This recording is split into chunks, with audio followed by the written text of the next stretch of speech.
Mga bro, let's dive into something exciting.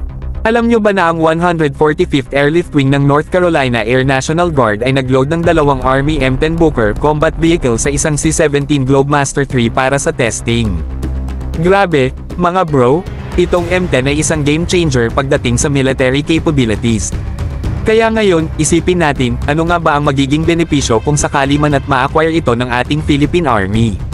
Unang-una, mobility ang laban dito.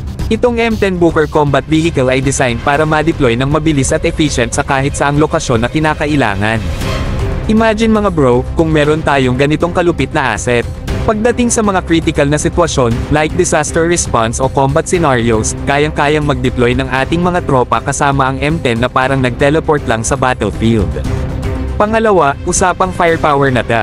Ang M10 Booker ay hindi basta-basta na armored vehicle, isa itong combat beast na kayang magdala ng matinding laban sa ground operations. Kung makuha ito ng Philippine Army, may level up natin ang ating offensive capabilities, lalo na sa mga lugar na mahirap abutin ng conventional forces. Sure na mas secure at mas protektado ang ating mga tropa sa field. Syempre di mawawala ang logistics at versatility.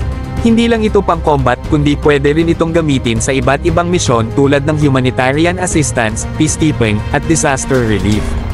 Ang C-17 Globemaster III, na siyang ginagamit para i-transport ang M10, ay sobrang reliable pagdating sa paglipat ng heavy equipment. Isipin nyo na lang kung gaano kadali i-deploy ang ating mga assets kapag may ganito tayong capability.